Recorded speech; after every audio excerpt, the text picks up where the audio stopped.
everybody, welcome to this video where we're going to be looking at 10 conflict and others not so much English expressions and phrasal verbs. Now, these type of expressions you could use in situations where maybe things are intense or hostile, and they tend to be used in these areas more or less. But other expressions that we're going to be seeing can be used in different contexts. I will let you know the context as we move along these expressions and phrasal verbs, okay? So the first one we're going to be looking at is they really did a number on this place.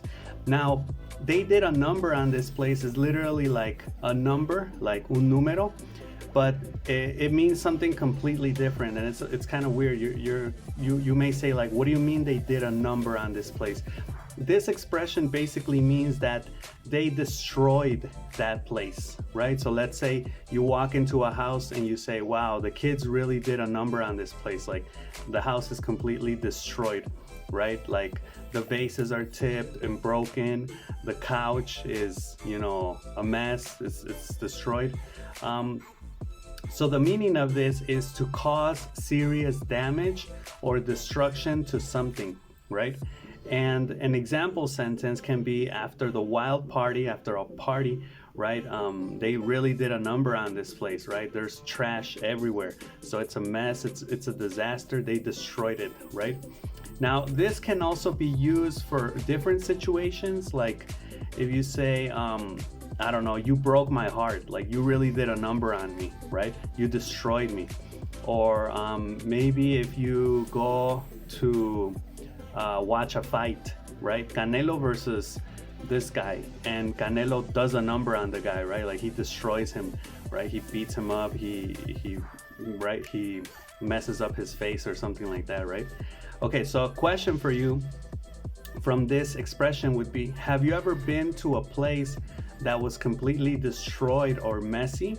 So when, probably, or what could have happened was that somebody did a number on that place. So let me know in the comments what happened. Okay, moving on to the second expression. You've done your homework.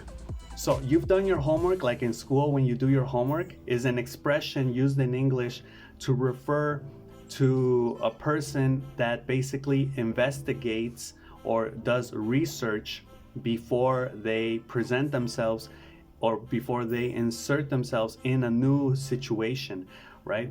You've done your research is basically what it means, or to be well prepared or informed by researching or studying in advance. So let's say that you're going to start a job at company XYZ, right? And it's your first day and you have orientation. Orientation is like training.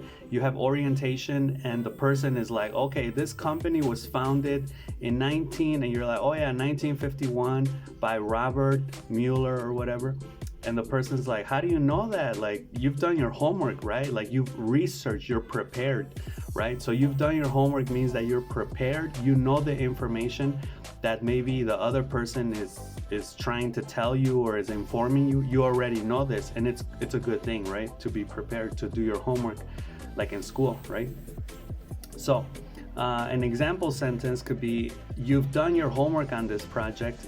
I can tell you know all the details, right? So when you really do your homework, you know not just the general vague ideas, but like specific details, data, specific information related to the topic or whatever the situation is, right? So, question for you, how do you prepare for important tasks? And do you usually do your homework before big meetings or projects, right? So it's important to do this so you have all the details down in case you need to know them or in case people ask you, right? Okay, we're moving on to the third one. Shoot yourself in the foot. Shoot yourself in the foot is a funny one because it's like literally you grab a gun and you shoot yourself in the foot, right? The meaning is to harm or disadvantage yourself unintentionally. So you don't want to put yourself in a position of disadvantage, but you do it.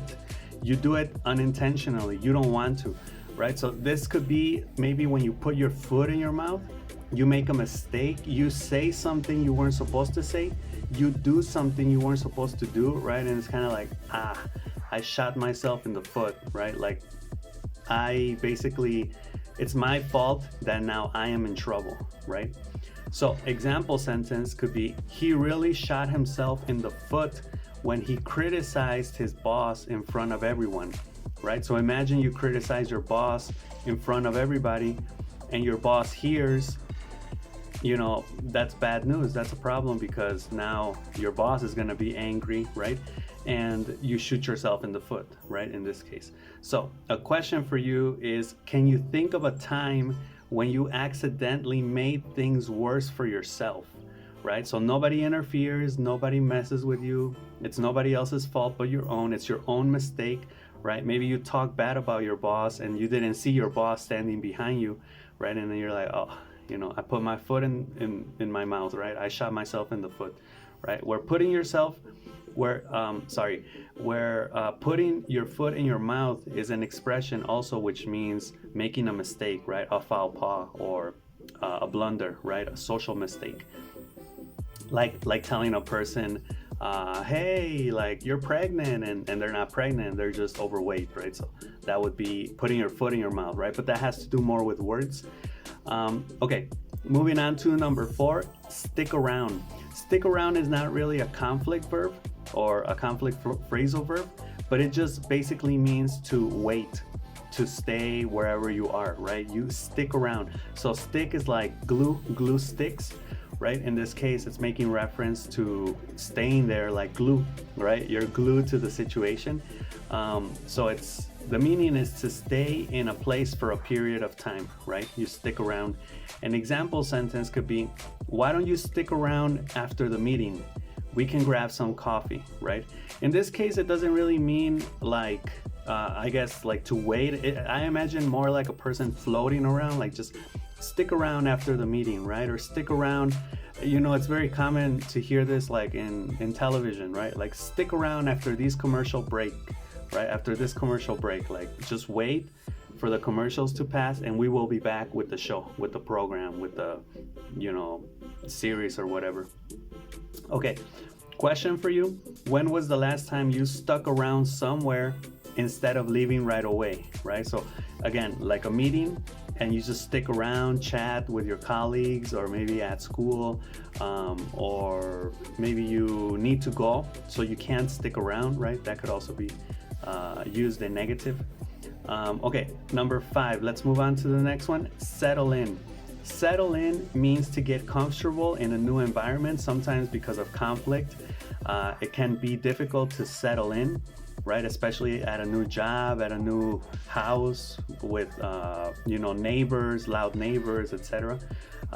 So settle in means to become comfortable or accustomed to a new place or situation, right? Like I mentioned. And an example sentence can be, it took me a while to settle in after moving to a new city, but now I love it here, right? So you can settle in literally, physically at a new place, right? Like a new room, a new apartment. I need to settle in this new apartment. I need to get used to it. I need to get familiar with the surroundings, with the rooms, with the light switches, with everything, right? Or it could be something more abstract, like I need to settle into a new job, to a new city, get accustomed to the feel of the traffic, the people, their personality, etc., how things move around in the city, right? Okay, so a question for you is, how long does it take for you to settle in when you move to a new place, right? Let me know in the comments. Okay, moving on to number 6. This one is cut it out. Cut it out. You may hear kids say this, like in series or movies, that they'll be fighting with each other, and this is a conflict phrasal verb. Cut it out, right? It basically means to stop. It's like stop it, right? Cut it out, right? Like cut, like scissors. So it means to stop doing something annoying or inappropriate, right? Like you need to cut that out. This isn't really used among adults. It's more either like an adult to a kid or among kids, but you can use it like maybe with your significant other, right? If your significant other is like doing this to your ear and you're like, cut it out, right? Like stop it. So example sentence, cut it out. You're being too loud, right? Like be quiet, right? Silence, cut it out. stop talking so loud or playing your music. Okay, question. When was the last time you had to tell someone to cut it out, and what were they doing? Let me know in the comments. All right. Okay, number 7, let up. Let up is interesting because it basically means give up. I heard this in a movie not too long ago, and the person was saying, I won't let up, right? Which is exactly the same as saying, I won't give up, right? So give up is when you say, you throw in the towel, you say, I quit, right? I give up. Same thing, I let up, right? I won't let up. It's typically used in negative. So it means to stop or reduce intensity, right? For example, the heavy rain finally let up and we could go outside, right? So if it's raining really hard and the rain won't let up, won't stop, won't give up, right? You can't go outside. But once it lets up, right, then you can go outside, right? This could also be with a person, right? Like you need to let up, you need to relax, you need to, like stop being so intense or whatever, right? Question for you. Have you ever been in a situation where something finally let up and you felt relieved, right? So you felt, finally, like I don't have to worry about that situation or whatever. Okay, number 8 isn't really a conflict expression. I just thought it was a little bit interesting. It's the or others. Brainchild. Brainchild is kind of interesting because this means an idea or an invention, and it's literally a compound noun put together from brain and child. So you can kind of imagine it's like a young idea, like a baby, right? And it means a creation, idea, or plan that someone thought of, right? So it's their idea. Like, they say Nikola Tesla was really the person that invented electricity or something like that. And there's a theory that says that it's that the person that gets credit for the invention, the creation, the original idea, whatever, it's not that person really who invented that thing. It's somebody before them. So it might have been their brainchild, right? But they didn't get famous. The second person gets famous, right? There's a theory out there that says that. Let me know in the comments if you know what it is. Okay, so an example sentence can be, this innovative app was the brainchild of a young entrepreneur, right? Or like Amazon was the brainchild early on of Jeff Bezos, right? Or Facebook was the brainchild of Mark Zuckerberg, right? So it's like an original idea that you have that is yours, it's your baby, right? Okay, so a question for you. What's the best brainchild you've ever come up with, right? Let me know in the comments if you have an original idea. Like the people that came up with Uber or all of these applications now that get, anything delivered to your house. Okay, number 9, boxed in. Boxed in is an interesting one. This is, I would say it is a conflict phrasal verb. It basically means you're trapped or you have limited options, right? Like a box, you're boxed in, right? It means that you feel trapped or restricted, and usually you don't have an easy way out, right? An example sentence for this can be, we were boxed in by traffic, right, on all sides, and we couldn't move. So in this case, it would be something very tangible, something very real. You're boxed in traffic, right? And it would appear to be like a box because your car is kind of like a rectangle, right? It's kind of like you're boxed in, right? There are some boxes that are rectangular. They don't all have to be squared. But yeah, anyway, in this case, you would be very limited, right? So a question for you can be, can you recall a time when you felt boxed in by a situation, and how did you handle it? So this question is more abstract, right? Like when you felt boxed in, so you're not physically boxed in, but maybe you're in a situation where it's difficult to escape or get out of, right? Like if I choose A, everything goes wrong. If I choose B, everything goes wrong, right? So have you ever felt like that, like boxed in? Okay, and the last one, get cold feet. Get cold feet could be considered a conflict expression. This could be due to nervousness. So there are people that are very nervous, very shy, so they get cold feet. Get cold feet basically means that you say you're going to do something, and then when you are about to do it, you don't do it because you get cold feet. right? Because you get scared, because you get anxious, worried, whatever.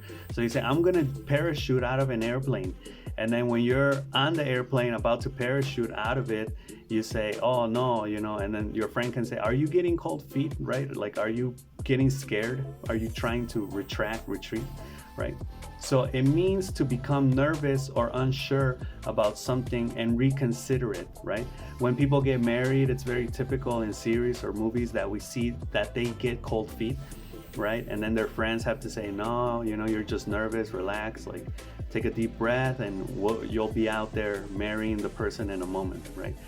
Example sentence, he got cold feet right before the wedding and started to doubt his decision, right? Again, this is very typical in movies where like they're in a wedding or in series and the person gets cold feet and wants to escape and their friends stop them, right? It's like a comedy skit scene.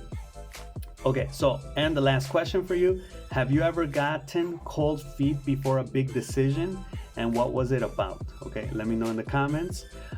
So again, a lot of these phrasal verbs and expressions aren't all about conflict, but hopefully they help you out in some situations. You can start using them, or when you hear people use them, right, in passive vocabulary terms, you can detect them, or you can make it active, make the vocabulary and the expressions active and use them, right? I could make a video giving you tips. If you want one like that, let me know. The TOEFL videos, I haven't really worked on them that much, but if you really need them, let me know and I can continue with, I think it was skill 13 and on from that. But yeah, anyway, hope you enjoyed this video. Let me know what you think in the comments, and I'll see you in the next one, okay? So have a good day. Bye.